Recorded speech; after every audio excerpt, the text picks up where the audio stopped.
Alright, what is up? This is SLOplays and I'm here today for some more Jump Force news and content here on the channel. I know I am extremely late to this news.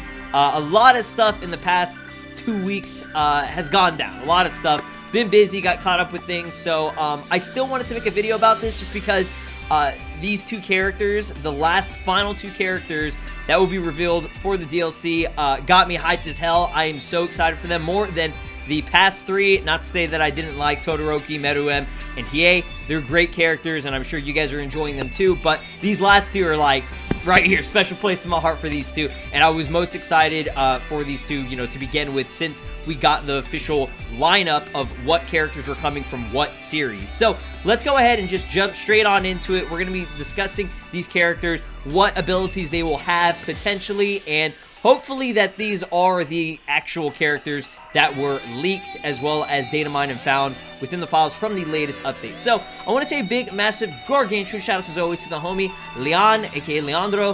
He is one of the most avid data miners and just the only person in the mining community that I know that is still following new content and actually data mining the game. So I want you guys to go give him a follow. He's a great friend as well. He's helped me out a ton when it comes to this game, and you know, being able to try out these characters and learn more about them as well. So there's no 100% confirmation just yet, because obviously we don't get a confirmation until Bandai or whatever V-Jump actually reveals the characters. But the data mines are usually, you know, pretty accurate to what we're looking for, and obviously these data mines of what was found is legitimately in the game. So these are the actual characters, but we don't know because it doesn't say exactly what character it is, if that makes any sense. So right here, we actually have a leak from Leon. He says, can't confirm yet, but I think this is Yoruichi Shihouin. I believe that's how you pronounce her last name. I always mess that up. I'm a huge Bleach fan, so I do need to actually get back into the series. I have not read all of the manga in terms of the 1,000-Year Blood War or whatever, just because it's going to get animated, you know, eventually, so I'd rather just wait for an animated version of it, you know, an anime. So this is a character that I actually love. Number one, she's thick as hell, so it's like, how can you not like her? And number two, she is probably one of the most significant characters since the very start, like the very beginning of the series of Bleach. You know, she helped Ichigo train, unlock and, you know, awaken certain abilities, and obviously his Soul Reaper powers helped him out a ton with that. Obviously Urahara had a big hand, helping hand in that as well, but it's pretty exciting to see her out of any of the other characters. I really did want either Uryu or Byakuya Kuchiki. Byakuya is really, really sick. I think he would have been awesome with his Senbun Zakura Kageyoshi, you know, his little fucking cherry flower petal things or whatever. And then Uryu is also super unique because he uses a freaking bow and arrow. Like, what? Come on, I want to use a character with a bow and arrow. That's awesome. But obviously we need more female reps. I believe last DLC we only got one, which was Biscuit Kruger or whatever. So it makes sense that we would at least get one more female rep in terms of the you know, DLC and stuff. But to show you guys the actual legitimate proof that this leak is real, he says, to explain, the skeleton looks like this, and the only character with that kind of hair that I can think of is Yoruichi. So if we look at the skeleton and the bone structure of this character, you can see, especially in the second picture, that you know, she has her basic, you know, T-pose, and then you see this arched sort of like I guess like curve, and it kind of goes down, and then you have these two things that are sticking out from the neck. Now that could be a couple different things. You know, Yoruichi, she's had several different costumes in the past. You know, I think she even did have like a scarf at one point. Now another character that a lot of people are kind of like, you know, saying, oh, okay, this could also be something that we do get is Byakuya. So if I go ahead and open this up here, so let me just do an open link here so we can actually see this a little bit better. Shukai Hakuteken? I don't know how to pronounce these. I never did. You know, I know, like I said, I'm a Bleach fan, but like obviously I'm not going to go like super hardcore into what the pronunciation, but basically it's this form that he utilized. He did use it in the actual anime as well. It's like this light effect or whatever that creates this like wing looking design or whatever. So that could also be his awakening, because this character was said to have an awakening too. And he does wear a scarf as well. So some people were saying, oh, it could be Byakuya as well. But just because this arched sort of like hair, that's Yoruichi 100%. So I don't officially know exactly what those are that are sticking out the neck. I thought that was part of the hair at first, but it's not. That's something else that will be utilized. It could be some of the light effects that she has, because I did actually ask him, I asked him if this was the hair or whatever, because I was confused because the picture looked weird. He says that's attached to the body, to the chest/spine. It's a 3-bone structure or whatever. And also something I forgot to mention is that the character has a transformation that changes at least their head. I don't know if it changes the rest of the body too. So let's go ahead and just go over here to these images. So what I want to show you guys is, as you can see, she does have this new form. It's called, I believe, the God of Thunder, whatever. There's like a million different names for it. There's a Japanese name. I'm just going to call her God of Thunder, cat form, Yoruichi, whatever you want to call it. It's an ability that she did show a little bit in the anime and stuff, and then she shows her full potential of it later on. So as you can see, when she transforms into this, her hair actually makes almost like cat ears. So that's something that also is added to it. It's different. And she also has this electricity that is sticking out from, her midsection and everything as well, which could be what that maybe bone structure could be. Again, it could be most likely from a costume that she does wear or whatever. As you can see right here, I told y'all she was thick. This is a form that I'm not really too familiar with, but it was something that Urahara, I think, did to her. I just injected her with something to get rid of the poison, and then it ended up, I don't know, just mutating her or something like that. She turns into a goddamn cat.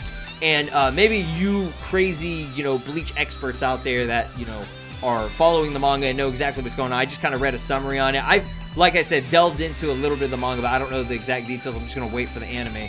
But as you can see here, this form pretty much makes her straight up naked. She grows a tail.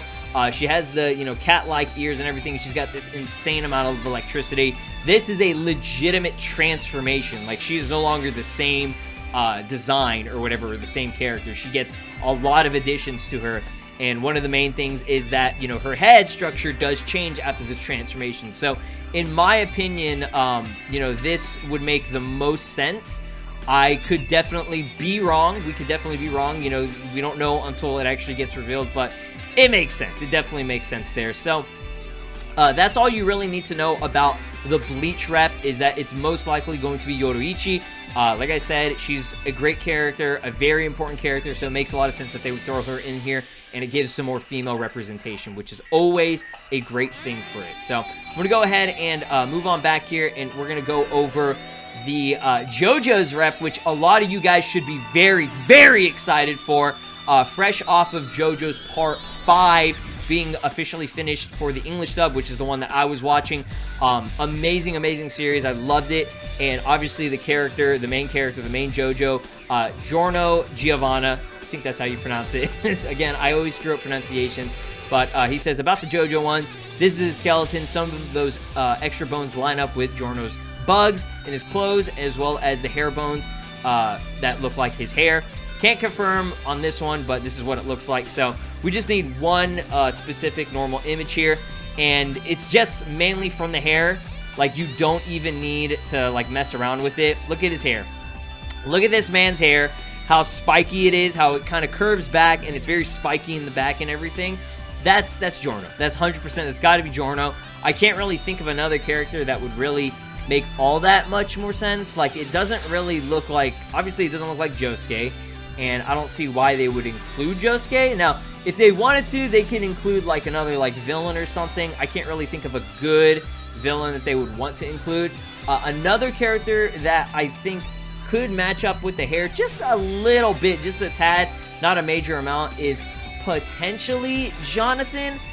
I don't really think I don't think it is Jonathan. I think that'd be just kind of weird if they just randomly throw in Jonathan. Obviously, Jonathan was the first Joestar. He's very important as a character, but in terms of popularity that's gonna sell, you know what I mean? Yoruichi, because it's a female character, and her design and everything. You just have to think about this kind of stuff. Like, I'm pretty sure Yoruichi would sell more than Byakuya, as well as more than, you know, obviously Uryu and stuff. And I love those characters, like I said. But Giorno was extremely popular. I feel like he's probably the second most iconic Joestar right now in this current. You know, obviously, he's fresh off of the series being completed and everything until, you know, part 6 gets animated, if it does.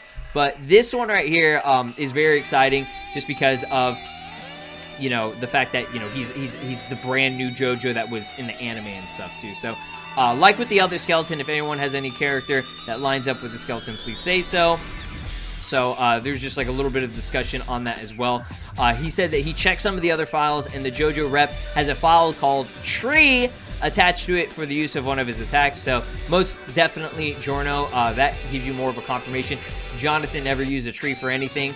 Obviously this image right here that I had up previously shows that you know, one of his abilities from the golden experience or whatever is that he can actually, you know, give life or whatever, or turn any living thing into, you know, like or turn anything to like a living thing. You know what the power is. So basically, he grew a tree at the very like first or second episode of the series. He was able to grow a tree and escape Koichi at that point. And then he's most likely going to have Golden Experience Requiem, just because this was one of the most crazy, most popular things. Obviously, this ability reverts everything back to 0. Kind of almost like, I don't want to say it is, but like, you know, it's kind of like the Crazy Diamond ability, where it kind of reverts everything back to the way it was. This one just reverts everything to state 0, and then if you kill the person who you're fighting with Golden Experience, then they're going to be in an infinite loop of death, because it's just going to constantly kill him and then revert him back to 0, and then kill him and then revert him back to 0. It's one of the most OP abilities. This motherfucker is insane, I'm telling you. Giorno is probably one of the most OP JoJos. Obviously, one of the most OP JoJos from the anime version. I know that there's also the Jojolian, or whatever it's called, and Part 7's JoJo, Steel Ball Run, or whatever. Apparently, Part 7, that guy is freaking insane. I don't know a lot of details about it, but apparently he's like the most like OP JoJo like so far. By the end of the series, at the very beginning he's like pretty garbage, but by the end of it he's like, motherfucker, I'm gonna slap you up. But yeah, Giorno, he looks awesome. So Giorno and Yoruichi, I am so excited for these characters. Like I said, I've enjoyed both of the series that they come from in their entirety, and I love both these characters as well. So it's gonna be sick.